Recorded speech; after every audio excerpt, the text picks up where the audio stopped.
Boa tarde, meus amigos, boa tarde, minhas amigas. Nós estamos aqui na Sociedade Estudos Espíritas Francisco de Assis, hoje, dia 29 de julho de 2024. E nesse horário das 16 horas, nós estudamos essa obra, O Livro dos Espíritos, uma publicação de Allan Kardec. Nós estamos estudando o capítulo 9, parte segunda, da intervenção dos espíritos no mundo corporal. E hoje nós vamos iniciar o estudo com a questão 534, tá? Eu pedi a vocês também, quem tem o livro, um apoio, né?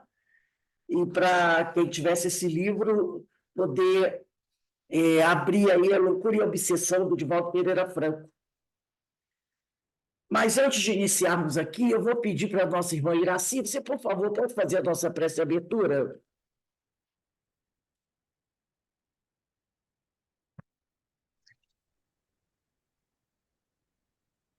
Queridos irmãos, nesse momento vamos dar início ao estudo do livro dos Espíritos, esse livro maravilhoso com o qual Allan Kardec nos presenteou.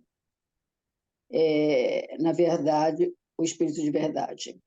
Pedimos ao Mestre Jesus que nos abençoe, que nos dê discernimento, que nos dê compreensão de todos esses ensinamentos, que eles são benéficos à nossa caminhada, ao nosso dia a dia. Que o Mestre nos abençoe a todos. Que assim seja. Graças a Deus. Bem, vamos iniciar o estudo. Hoje o estudo tem umas questões muito interessantes, mas que a gente tem que ir vendo devagarzinho para a gente poder compreender bem o que vem sendo dito pelos espíritos. Na questão 534, Kardec faz a seguinte pergunta à espiritualidade: será por influência de algum espírito que fatalmente a realização dos nossos projetos parece encontrar obstáculos? Então, ele quer saber se são os espíritos que atrapalham, de alguma forma, os projetos que nós queremos realizar, né? Você tem ideia de fazer alguma coisa e, de repente, aquilo não dá certo. Será que os espíritos que atrapalham a realização desses projetos? Eles dizem assim: algumas vezes. Esse algumas vezes aqui significa mais ou menos assim, nem sempre, né? Ou então eles dizem assim: esse algumas vezes está mais para poucas vezes do que para muito, entendeu? Algumas vezes. E é isso o efeito da ação dos espíritos. Algumas vezes é isso efeito da ação dos espíritos. Porque a gente tem aquele costume de quando a gente faz alguma coisa e não dá certo, a gente culpa os espíritos. Eu projetei tão bem projetado e não deu certo. Foram os espíritos obsessores que atrapalharam o meu projeto. Então, ele diz algumas vezes, dessa ideia de que são poucas as vezes, né? Aí ele diz aqui, porém, muito mais vezes, olha só o que ele vai dizer aqui, muito mais vezes, porém, é que andais errados na elaboração. Quer dizer, muitas vezes nós escolhemos mal os nossos projetos. Você quer ver um exemplo? Vou abrir aqui, passar um exemplo meu. Umas 4 vezes na minha vida, depois que eu me tornei adulta, eu tentei ser comerciante. Umas 4 vezes eu tentei ser comerciante. Tentei pegar as coisas para vender. Primeira vez foi um fiasco. Segunda vez foi um fiasco. Na terceira vez foi um fiasco. Na quarta vez foi um fiasco. Até que eu percebi o quê? Eu não tenho dom para o comércio. Entendeu? Eu não tenho esse dom, entendeu? Então, eu lembro uma vez, eu comprei, na época, uns macaquinhos, lembra? para a gente usar. Comprei para vender, nada. Depois eu não me lembro porque foi, era uma revista com um negócio de roupa de cama, que era lindo, maravilhoso. Nada. Eu tentei umas 4 vezes, até o negócio de chapeado. Começou bem. As coisas assim, o troço começa bem, você começa a vender, daqui a pouco, nada. Quando eu vim para Petrópolis, não, ainda não estava em Petrópolis, não. Eu conheci aquele nosso amigo aqui de Petrópolis, lembra? E ele era revendedor, negócio de doces, bons até, doces sem açúcar, tá? E, tipo, muito bom, né? Aí ele tinha um nome até meio italiano. Giovanni. Aí eu vim, a primeira leva eu vendi muito bem. Aí eu peguei nada. Então, e aí eu percebi o quê? Eu não tenho contínuo para o comércio. É o que ele diz aqui. Ele diz assim, ó, muitas mais vezes, porém, é que andais errados na elaboração e na execução dos vossos projetos. Nós escolhemos mal, nós temos que observar, né? Nos observar, nos analisarmos, para verificarmos se nós servimos para aquele negócio. Então, você projeta uma coisa, faz muita elaboração. Às vezes, até com sociedade, essas coisas, né? Começa bem, daqui a pouco, enquanto outras pessoas vão de vento em popa, que é uma maravilha. Por exemplo, tem uma moça que tem ali na cidade uma lojinha, hoje já tem várias lojas, o Boca Melada, é uma leque salgada. O dia que eu estive lá, que ela inaugurou uma nova loja ali em frente ao terminal rodoviário. Nós estivemos lá, estávamos comendo, aí a moça que serve, que é a vendedora, ela falou para a gente, olha, ela falou assim, ela já está com 3 ou 4 lojas, tem lá da 16 de março, tem uma galeria ali perto da 16 de março, tem na Paulo Barbosa, tem ali perto do terminal rodoviário. A moça falou assim, que ela fazia salgadinhos em casa. E vendia, ali de porta em porta. Aí um amigo falou assim, menina, esses salgadinhos estão bons, por que você não bota uma barraquinha? Ela botou uma barraquinha, o negócio cresceu, cresceu. Hoje ela tem 4 ou 5 lojas. Não, no dia ela estava até ela trabalhando. É a pessoa que tem tino para aquilo. Então, o que a gente diz, aí quando não dá certo, muitas vezes a pessoa bota a culpa nos espíritos. Mas é porque, como ele diz aqui, mais vezes, porém, é que andais errados na elaboração e na execução dos vossos projetos. Aí ele continua aqui. Muito influi nesses casos a posição também e o caráter do indivíduo. Né? Se vos obstinais em ir por um caminho que não devem seguir, os espíritos nenhuma culpa têm dos vossos insucessos. Vós mesmos vos constituís em vossos maus gênios. Então, às vezes, a pessoa tentou a primeira, tentou a segunda, aquele projeto ali não está dando certo, olha para avaliar. Se não está, primeiro, se não está fazendo algo errado, se o planejamento não está bem, se a equipe que trabalha com ele está realmente imbuída dos mesmos ideais. E depois avalia, será que você realmente gosta de fazer isso? Entendeu? Então, é uma coisa que a gente tem que analisar. Isso aí, Rosa, acontece muito com os herdeiros. O dono do chocolate Ouro Negro, né? Uma fábrica poderosa lá que faz chocolate, ele passou o encargo para os herdeiros, acho que ele faleceu e a fábrica fechou, porque ele tinha tido aquilo e ele veio preparado para aquilo. Cada um vem com uma... Exatamente. Então, a gente tem que se analisar se realmente você tem tino para fazer aquele tipo de coisa. E quando não dá certo, aí a gente bota a culpa nos espíritos. Por isso eles deixam bem claro aqui. Os espíritos, enfim, podem até influenciar. Mas eles, muito mais vezes, porém, é que andais errados na elaboração e na execução dos vossos projetos. Né? Porque a gente acha, aquilo dá dinheiro, aquilo é bonito, eu quero fazer. Você não dá para o negócio.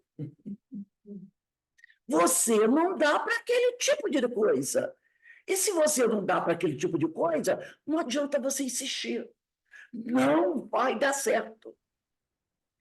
535, a não ser que você monte o negócio e entregue na mão de outro que tem tido para administrar.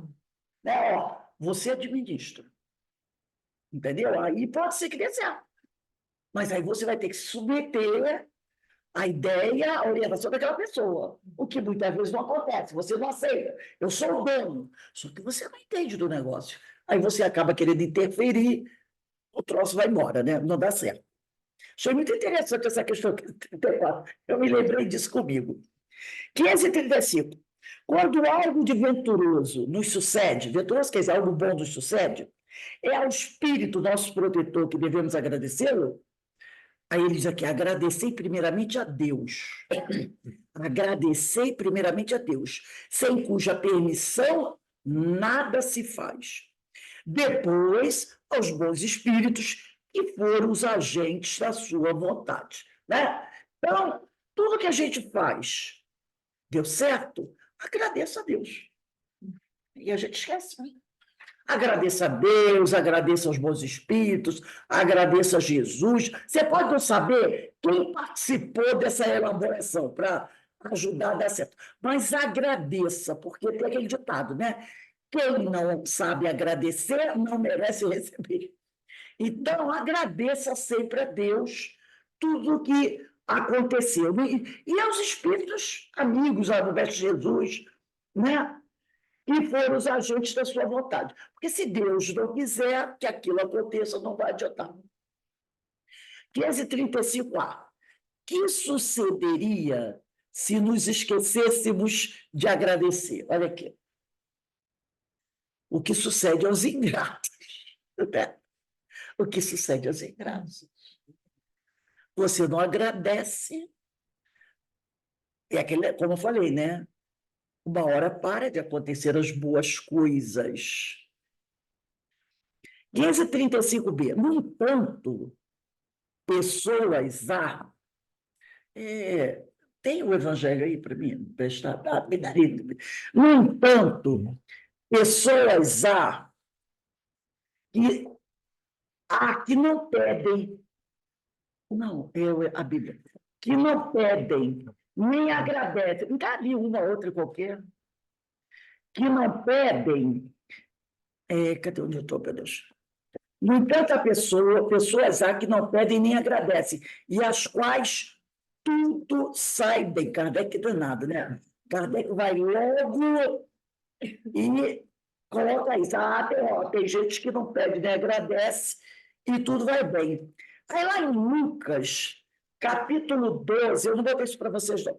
Versículo 47, 48, diz assim: o servo que, apesar de conhecer a vontade de seu senhor, nada preparou e lhe desobedeceu, será açoitado com numerosos golpes. Mas aquele que, ignorando a vontade de seu senhor, fizer coisas repreensíveis, será açoitado com poucos golpes. Porque a quem muito se deu, muito se exigirá. Quanto mais se confiar a alguém, dele mais se há de exigir. Então, é aquela coisa. Pessoas que não. Aqui, no entanto, pessoas aqui não pedem nem agradecem, e às quais tudo sai bem. Ora, você não pediu, mas se Deus está te concedendo, tá? Você tem que agradecer.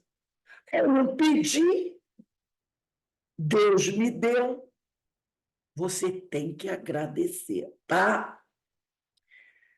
Então, por isso que ele disse assim: o servo que, apesar de conhecer a vontade de seu senhor, nada preparou e lhe desobedeceu, será açoitado. Mas aquele que, ignorando a vontade de seu senhor, fizer coisas repreensíveis, também será açoitado. É Lucas o quê, Rose? Lucas. Lucas o quê? Lucas 12, 47, 48. Por quê? Se você conhece a vontade de Deus, tá? e lhe desobedece, você está caindo em erro, é isso que ele está querendo dizer. Né? E aquele que não conhece a vontade de Deus, mas que recebe, não importa se ele conhece ou não conhece, ele sempre tem que agradecer.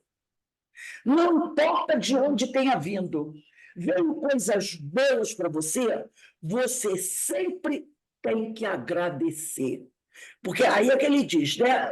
Porque a quem muito se deu, muito se exigirá. Quanto mais se confiar a alguém, dele mais se há de exigir. Quer dizer, não sei de onde veio. Lucas 12, 47, 48. É aquele detalhe. Eu não sei de onde veio, mas se veio uma coisa boa, de um bom lugar deve ter vindo. Então, eu tenho que agradecer. Entendeu? Eu tenho que agradecer. Aí a resposta dos amigos espirituais diz assim: assim é de fato, mas importa ver o fim.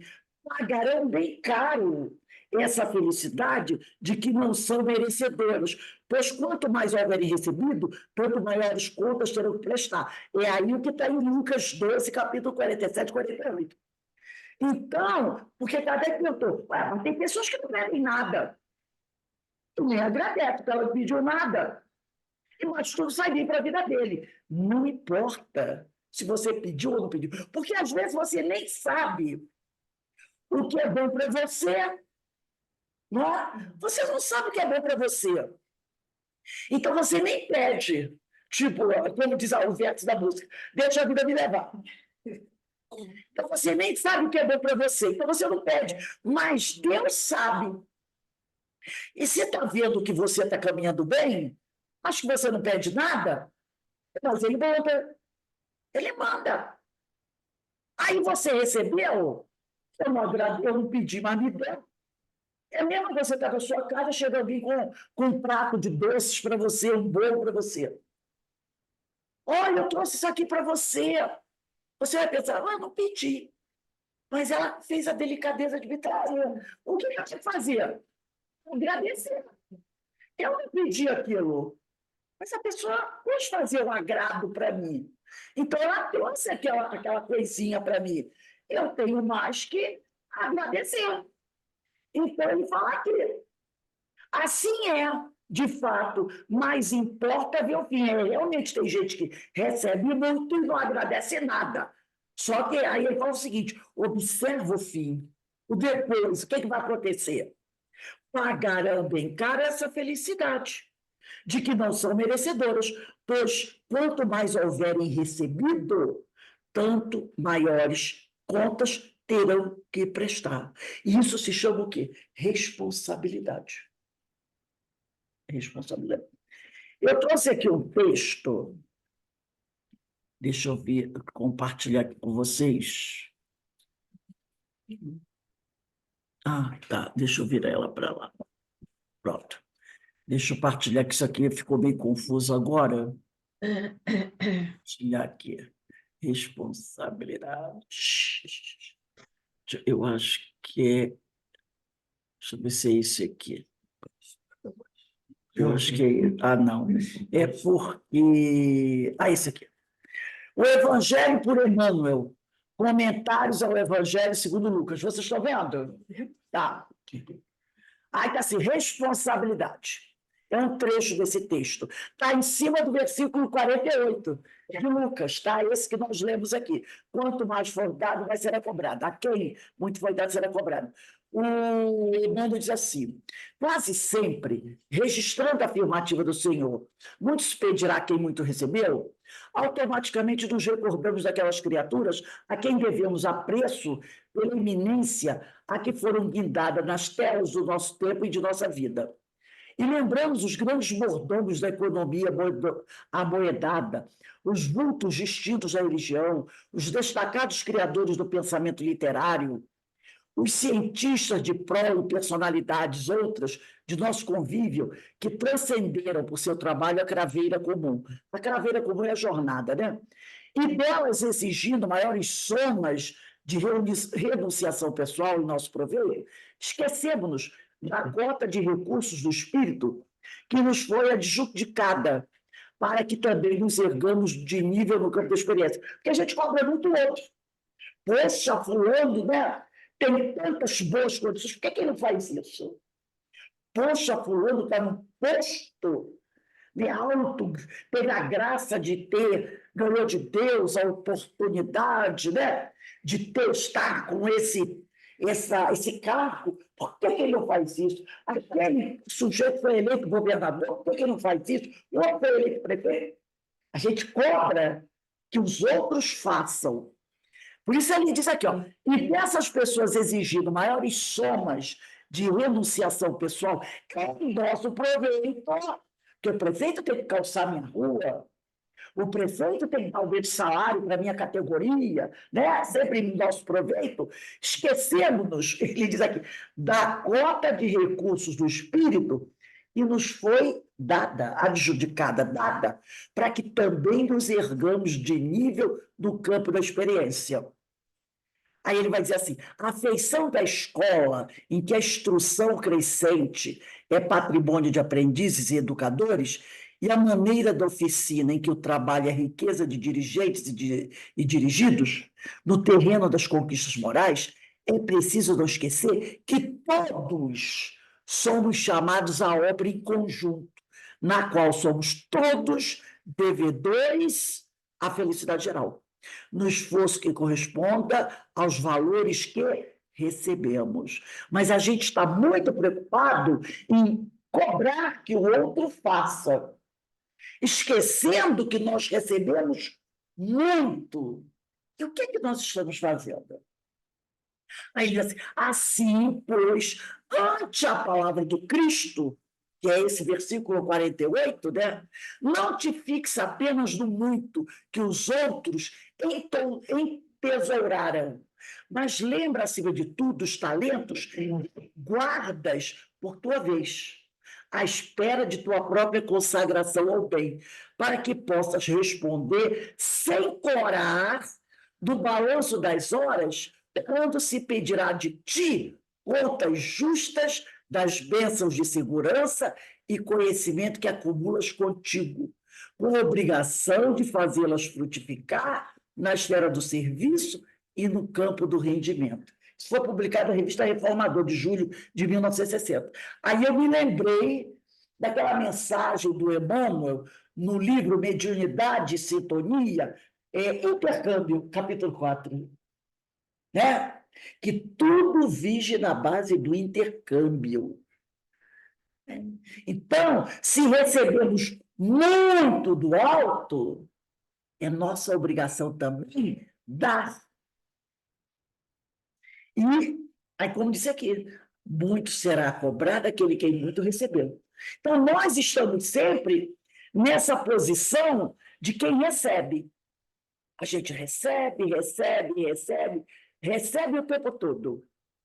E o que nós estamos dando? Né?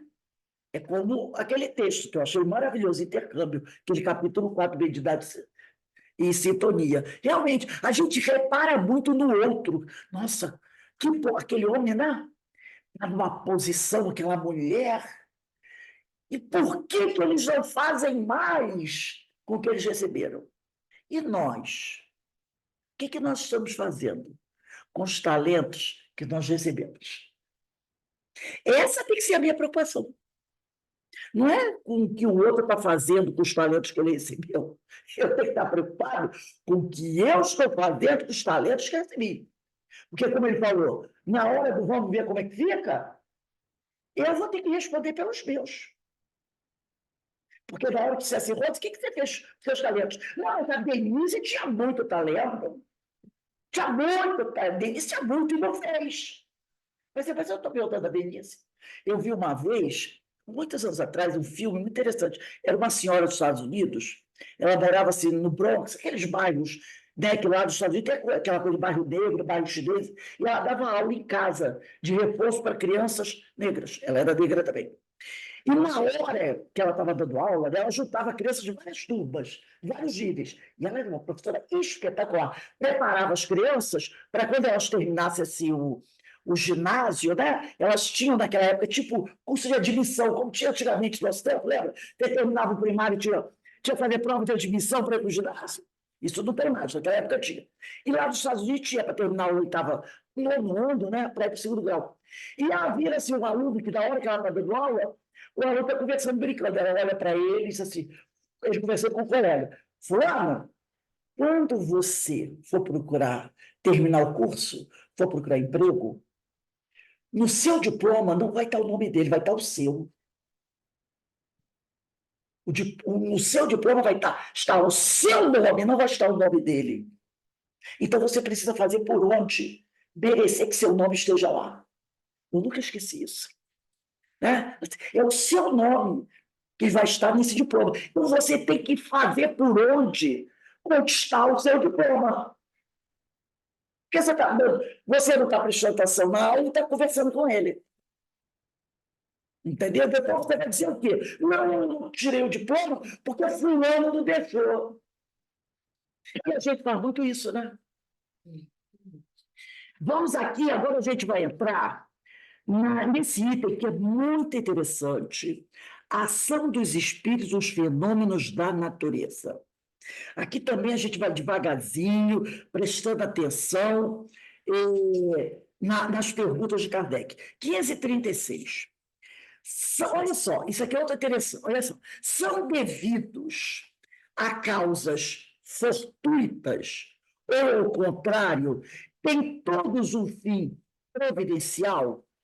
Os grandes fenômenos da natureza, os que se consideram como perturbação dos elementos, então ele quer saber o seguinte: a natureza tem grandes fenômenos, né? Terremoto, tsunami, essas coisas todas. Furacão, né? Vulcão, tem tudo aí. Então ele quer saber se isso tem um fim providencial, tá? Isso acontece por causas fortuitas ou, ao contrário, tem todos um fim providencial. Os grandes fenômenos da natureza, os que se consideram como perturbação dos elementos. E eles respondem assim: tudo tem uma razão de ser.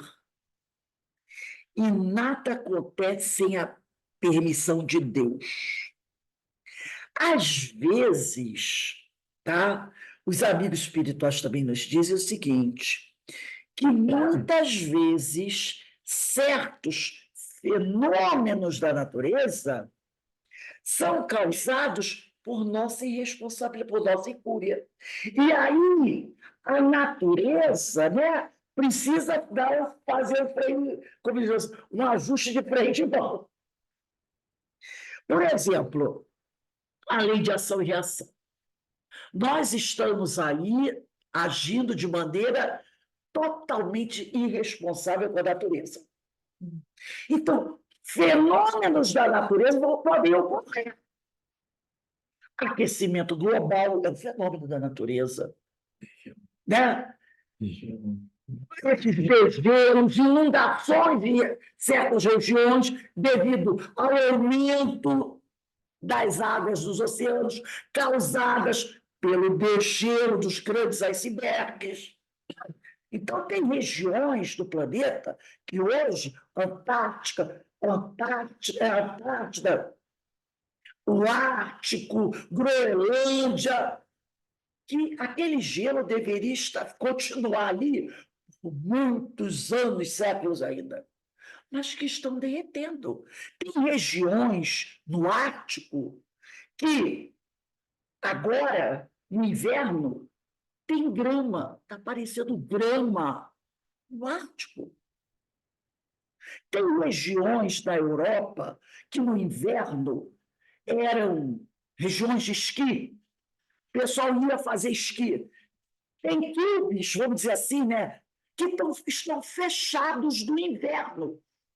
Transferiram aquela empresa, né, que é uma empresa que tem hotéis, né, para outra região, que ainda tem gelo, porque ali, no auge do inverno, não tem neve suficiente para esquiar. E até 5 anos atrás, o povo esquiava, que era beleza ali. Hoje, No auge do inverno, as montanhas têm um tico-tico só de neve. No Ártico, está lá a grama. Aqui no Pantanal, nós vimos, um senhor estava mostrando, que quando ele era mais jovem, o rio ia até um certo ponto. Agora, o rio é quando ele encolheu. Rio Paraguai, um dos maiores rios que atravessa o nosso país. O Rio Paraguai. Ele encolheu. A largura dele era extraordinária. Encolheu. Encolheu de tal ponto que a área onde era fundo de rio, o povo está construindo casa. Tu já percebeu que a água não vai voltar até aquela extensão. Ele está encolhendo, tem lugares que não dá para passar mais de barco. Eles vêm, levantam o barco, vão por cima dos bancos de areia com o barco para beira do outro lado. Tinha muita gente que morava naquelas casas fluviais. Não, casas fluviais mesmo. Conforme a casa se movimenta, conforme o tempo ela fica normalmente, ela é fixa. Essas não, são casas que flutuavam. Ela andava pelo rio. Agora não pode mais. Não pode mais. E diminuiu o volume de águas. Não precisa nem falar o que está acontecendo no Pantanal, né? Tudo aquilo tem consequências. Então, outras vezes ocorrem, né, por fatos naturais, terremotos, tsunami. Tem os fatos naturais, o terremoto, o tsunami, tudo bem. Mas existem outros fenômenos que estão sendo causados por nossa irresponsabilidade. E aí, a natureza, ela faz a tal da reparação. Em São Paulo, eles sentiram o abalo que teve no Chile. Isso é um fenômeno natural. Todos balançando. O homem não está afetando o terremoto, daí a arrumação de placas tectônicas. Ainda não conseguimos chegar lá. Ainda não conseguimos chegar até as placas tectônicas, né? Então, ali é o fenômeno da natureza. Quando é um grande abalo sísmico no fundo dos oceanos, a consequência é o tsunami. Tranquilamente, a consequência é o tsunami, como aconteceu aquele, né? Acho que foi na Polinésia, há uns anos atrás. Foi uma coisa terrível, até foi dia 25 de dezembro. Oi? Não, antes do Japão. Antes do Japão teve um. O Japão foi outro. Aí você não pode dizer que você está interferindo, porque ali é arrumação de placas tectônicas. Mas aquecimento global, esse calor extremo, né? Esse sim.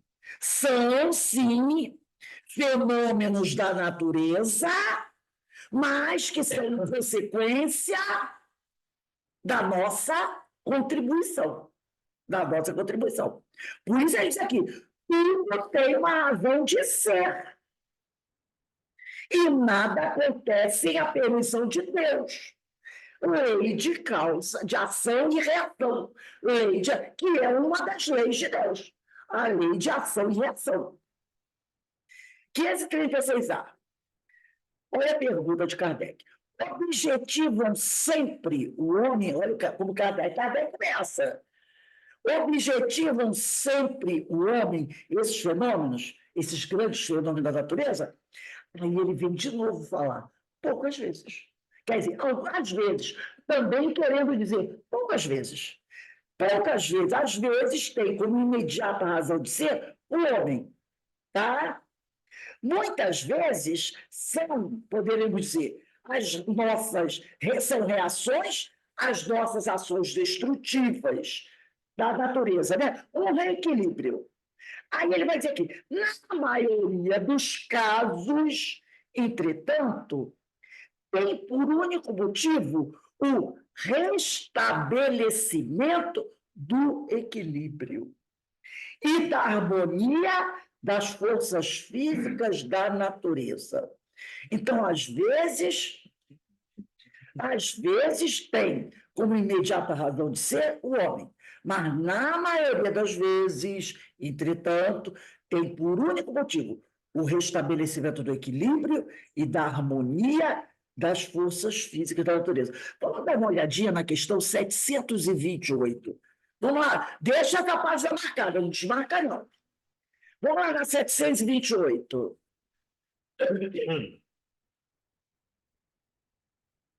728, a gente está aqui nas leis morais, né? 728, da Lei de Destruição, capítulo 6. Destruição necessária e destruição abusiva. Deixa eu só pegar aqui onde eu botei. Abusiva. É lei da natureza a destruição? Os espíritos respondem: precisa que tudo se destrua para renascer e se regenerar. Porque o que chamar de destruição não passa de uma transformação, que tem por fim a renovação e melhoria dos seres vivos. O nosso próprio corpo. Quando a gente morre, o nosso corpo é destruído. Né? O nosso corpo é destruído. Então, é preciso que se destrua para renascer e se regenerar. Através da reencarnação, você vai melhorando. Né? E se você cuidou bem do seu corpo, fez tudo direitinho, poderá ter um corpo melhor do que você tem agora. Tudo mais. Vamos agora na 731. Por que, ao lado dos meios de conservação, colocou a natureza os agentes de destruição? É o remédio ao lado do mal. Já dissemos, para manter o equilíbrio e servir de contrapeso. Então, por que ao lado dos meios de conservação colocou a natureza os agentes de destruição? É o remédio ao lado do mal. Para manter o equilíbrio e servir de contrapeso. Se a gente destrói, preciso que haja o quê? Um reequilíbrio. Agora, 737. Flagelos destruidores. Com que fim fere Deus a humanidade por meio de flagelos destruidores? Para fazê-la progredir mais depressa. Já não dissemos ser a destruição uma necessidade para regeneração moral dos espíritos, que em cada nova existência sobe um grau na escala do aperfeiçoamento? Precisa que se veja o objetivo, para que os resultados possam ser apreciados. Somente do vosso ponto de vista pessoal, os apreciais. Daí vem que os qualificais de flagelos por efeito do prejuízo que vos causam, principalmente prejuízo material.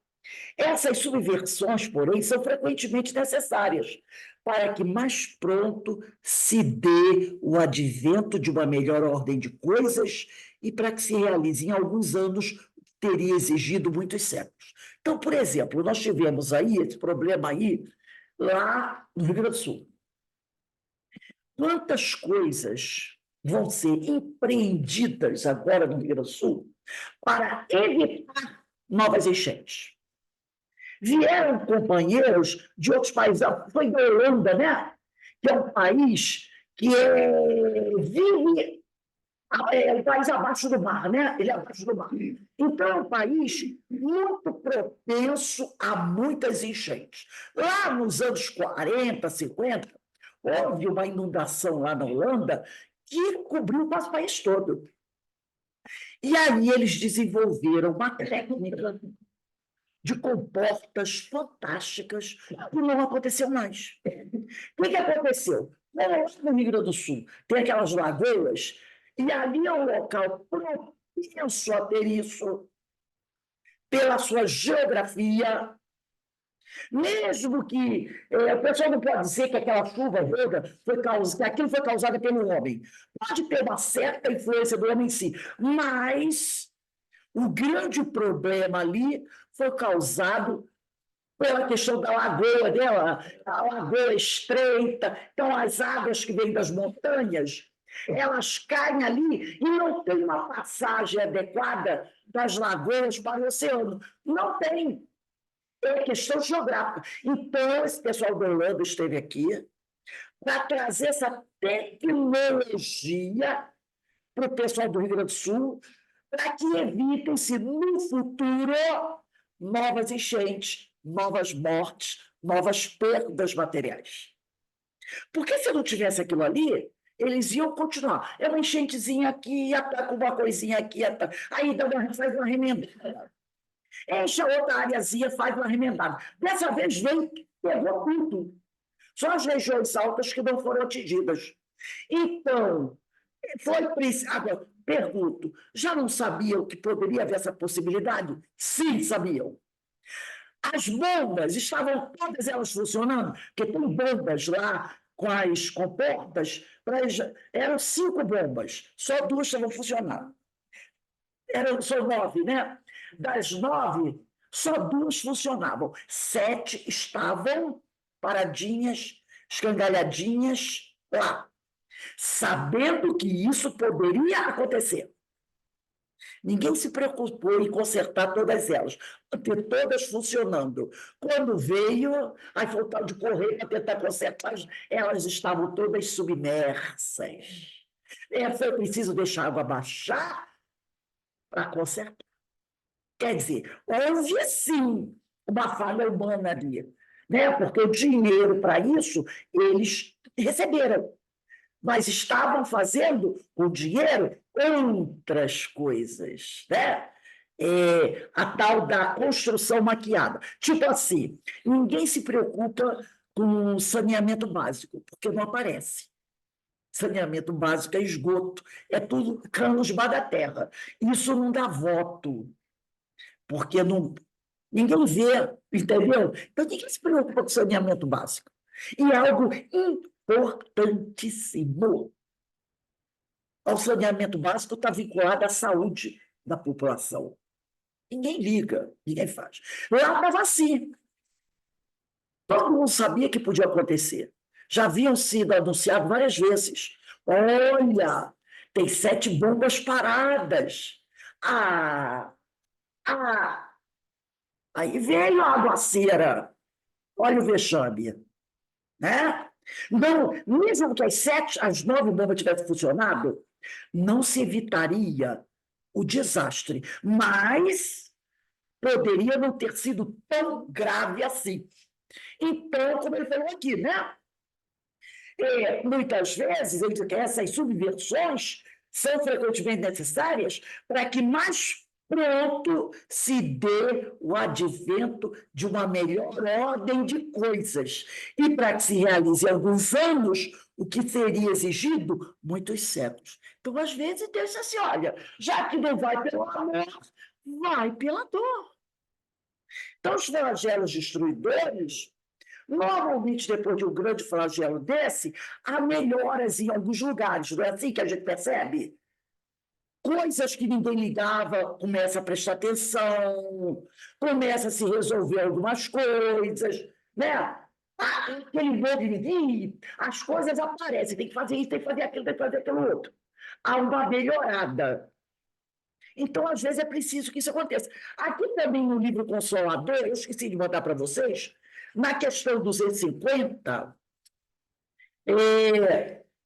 fazem a seguinte pergunta para Emmanuel: como se processa a aprovação coletiva? E Emmanuel diz assim: na aprovação coletiva, essa situação aí do Rio Grande do Sul, não há dúvidas nenhuma que é uma aprovação coletiva. Na aprovação coletiva, verifica-se a convocação dos espíritos encarnados, participantes do mesmo débito, com referência ao passado delituoso e obscuro. Porque a gente sabe que ali não foram só uma certa parte da população, foi muito. Os ricos e os pobres. Né? Grandes fazendeiros perderam tudo. Pessoas com grandes propriedades, com grandes plantações, né? Perderam tudo. Né? Maquinário, animais. Foi uma coisa, vamos dizer assim, democrática. A desgraça foi democrática. Foram pessoas que moravam, para você ver como a coisa foi. Eu vi lá uma região que o sujeito morava no 4º andar.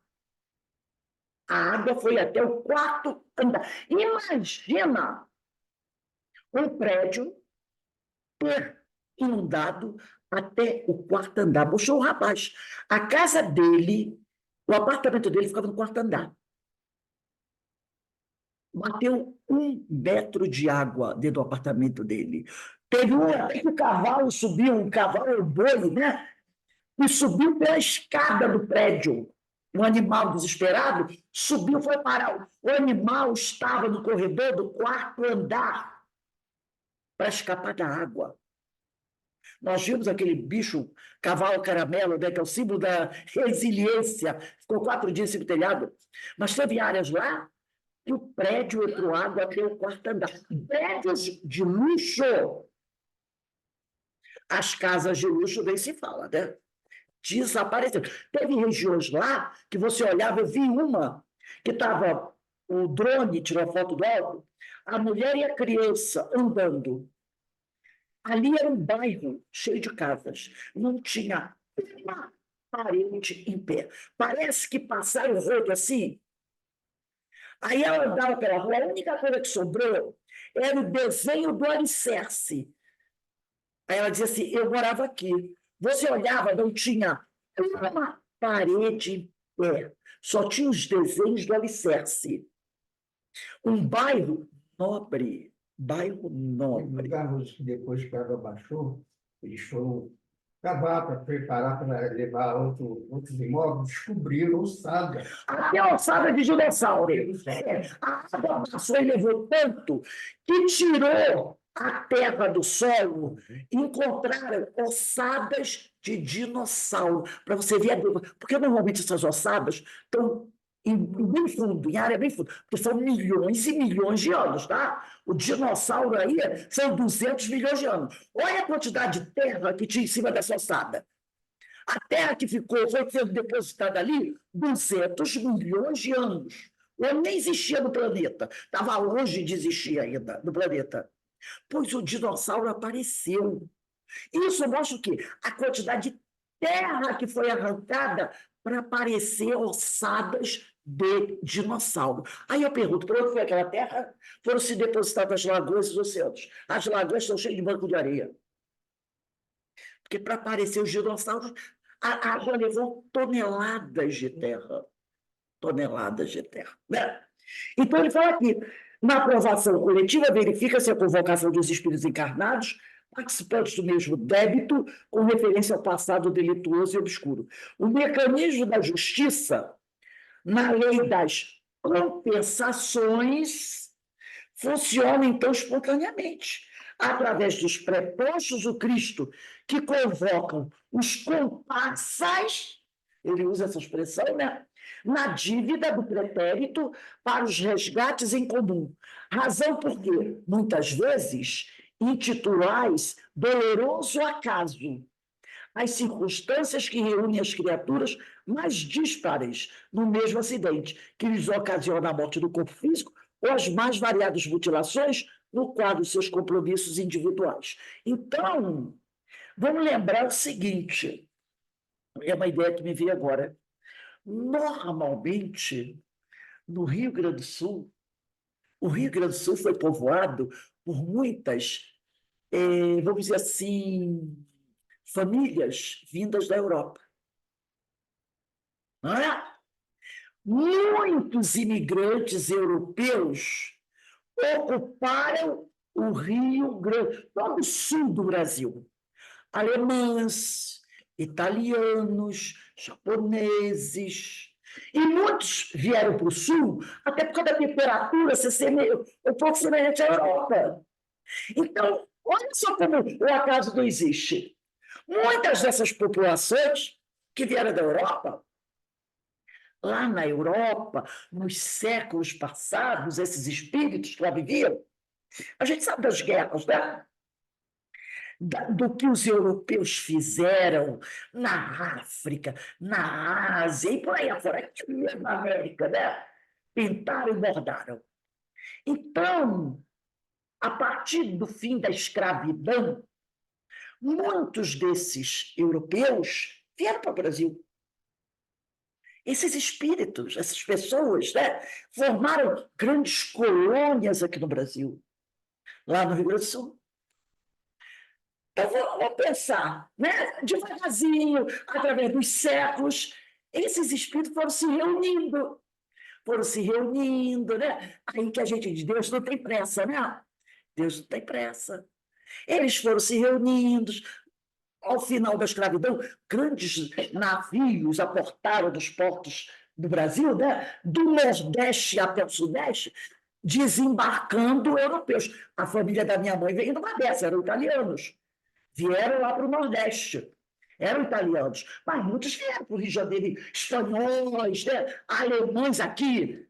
Petrópolis, ó, colonização alemã. Vieram aqui para o Brasil. Segunda Guerra Mundial, estava assim, daqueles espíritos que, né, participaram lá do nazismo. Inclusive, tinha partido nazista aqui em Petrópolis. Inclusive, tinha um prédio onde houve reuniões, derrubaram esse prédio, né? Era tipo um grande teatro, um grande cinema, não sei onde ele era, mas era um grande teatro, e com fotos do pessoal da juventude hitlerista, deles fazendo com aquelas bandeiras, uniformes, suástica, aquela coisa arada toda.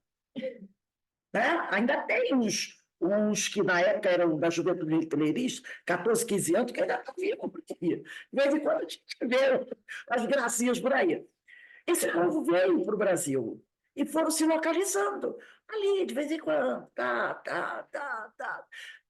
Aí, de repente, chega um momento propício, está todo, grande parte está aí. É o resgate coletivo. Vão mudar a forma de ser, é uma oportunidade, né? Então, a gente percebe que Deus não tem pressa. Nós é que somos apressadinhos. Queremos logo ver a justiça sendo feita. E as coisas vão se adequando, vão se arrumando, né? E vai acontecendo. Aí aqui, né?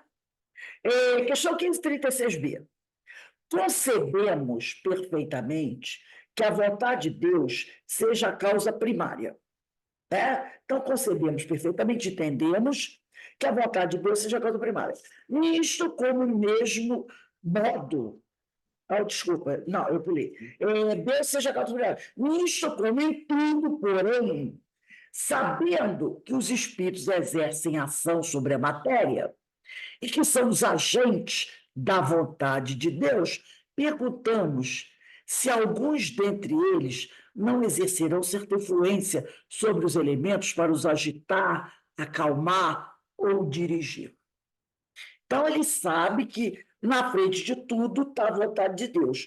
Mas ele quer saber se existem espíritos que exercem ação sobre a matéria e que são os agentes da vontade de Deus.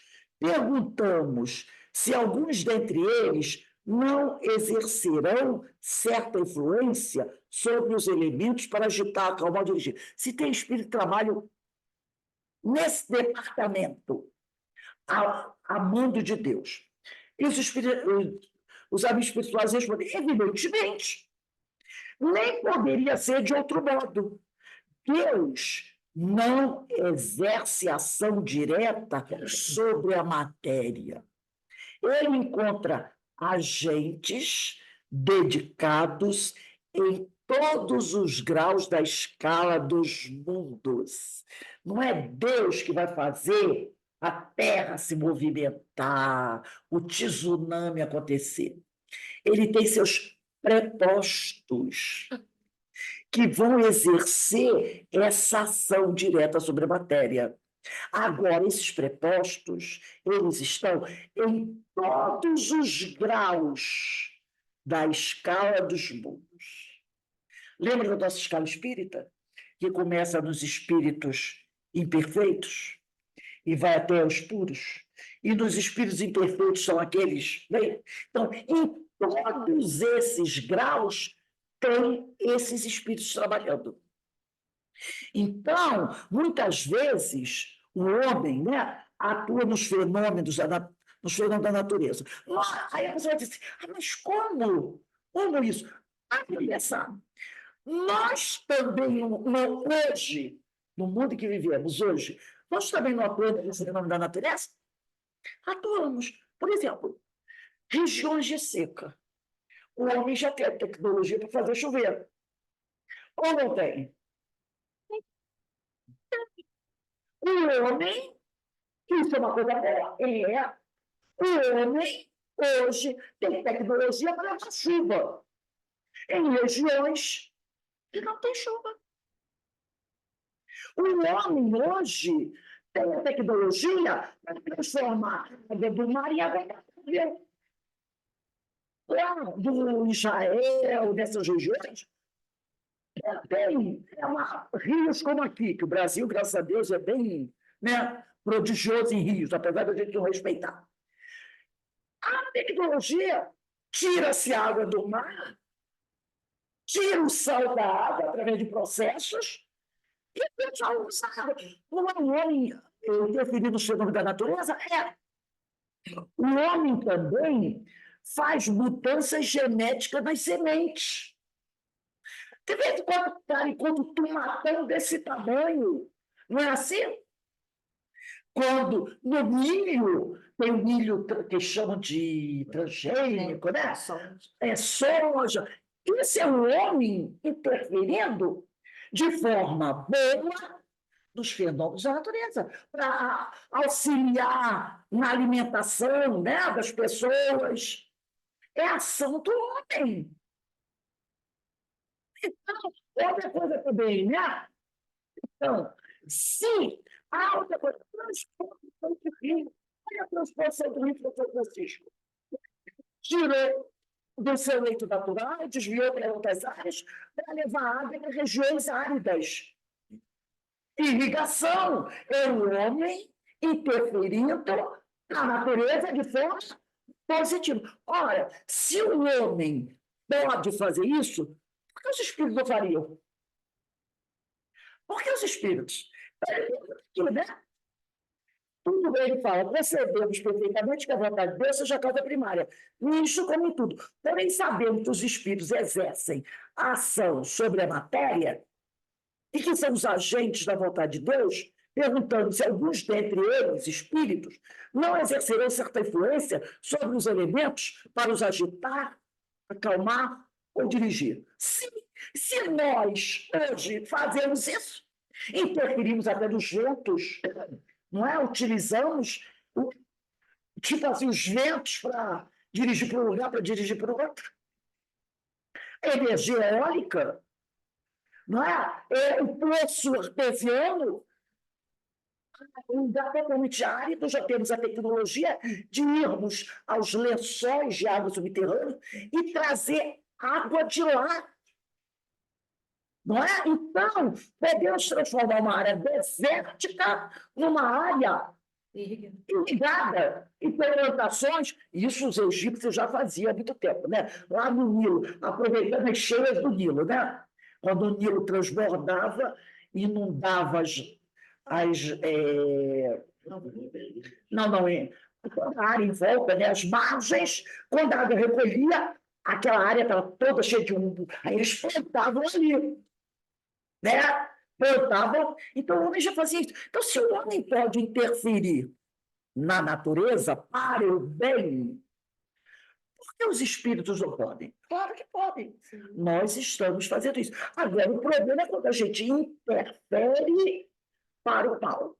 Por exemplo, usando a ciência para transformar animais dóceis em feras, como alguns tipos de cães que nós criamos, que se tornaram feras e que hoje a pessoa pega um animal desse, cria pequenininho, e quando o animal é grande, ele mata o dono.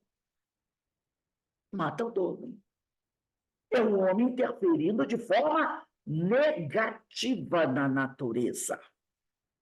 Isso nós fazemos, sim, também. Então, a pergunta é essa, né?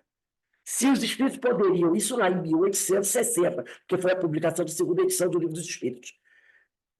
Naquela época não tinha tecnologia de hoje, né? Não tinha tecnologia de hoje. Então, se os espíritos podem ter, se nós, que somos espíritos ainda de terceira ordem, interferimos, por que os espíritos não poderiam interferem? Sim. Então, tem espíritos que trabalham com a natureza. Inclusive, tem até uma parte aqui de Mateus, que eu ia até falar semana que vem, mas para a gente ver, né, aquela passagem está lá na Bíblia que eu citei. Mateus, capítulo 8, Depois, a semana que vem, a gente vai falar melhor sobre isso. Muito interessante, né? A gente não percebe, às vezes, as coisas Trabalhar importantes que a na gente... formação do corpo humano. Sim, e depois a gente vai perceber, olha só, Mateus capítulo 8, versículo 23 a 27. Olha aqui, tempestade acalmada. Subiu ele, Jesus, a uma barca com seus discípulos. De repente, desencadeou-se sobre o mar uma tempestade tão grande que as ondas cobriram a barca. Ele, Jesus, no entanto, dormia. Os discípulos achegaram-se a ele e o acordaram, dizendo: Senhor, salva-nos, nós perecemos, quer dizer, o barco vai afundar. E Jesus perguntou: por que este medo, gente de pouca fé? Então, levantando-se, deu ordem, olha só, levantando-se, deu ordem aos ventos. Na realidade, a palavra ideal é que está, se eu não me engano, na Bíblia de Jerusalém, é repreende. Repreendeu aos ventos e ao mar, e fez-se uma grande calmaria. Admirados diziam: quem é este homem a quem até os ventos e o mar obedecem? Primeiro, Jesus perguntou: por que este medo, gente de pouca fé? Porque só tem duas saídas daqui. Ou a gente o barco afunda e todo mundo morre afogado, eu também, se ele morrer da cruz, ele tinha um corpo humano. Ou então a gente sobrevive. Se morrer, não tem novidade nenhuma, todo mundo já morreu tantas vezes, vou morrer, reencarnar de novo. Então, ele diz: por que estão apavorados com a possibilidade da desencarnação? Por isso que ele diz, né? Ele diz: por que este medo, gente de pouca fé? Mas pode acontecer todo mundo desencarnar. E daí? A gente volta novamente. Então, levantando-se, ele repreende os ventos. Na realidade, ele está repreendendo, sim. Ele está repreendendo os espíritos que agem com os ventos, com os fenômenos da natureza. O repreender aqui é tipo assim, gente, para que o povo aqui está apavorado. Entendeu? Então, ele, né? Então, levantou-se, deu ordens aos ventos e ao mar. Jesus ia dar ordem para vento.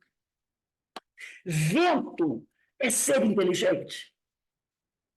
Não é a pessoa entender. Vento é ser inteligente? Claro que não. Água é ser inteligente? Claro que não. Então, Jesus não podia dar ordem, ou, como diz a Bíblia em Jerusalém, repreender o vento e o mar.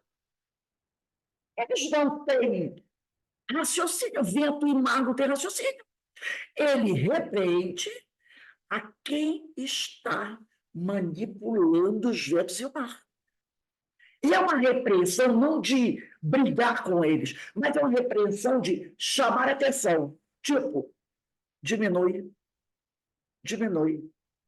né? Tipo, como disse o Simão Pedro Lima, peraí, sabe? Por quê? Porque eles estavam apavorados e ainda não era a hora dele, lembra? Quando Jesus diz, ainda não é a minha hora. Porque se fosse a hora dele, e também não era a hora dos discípulos.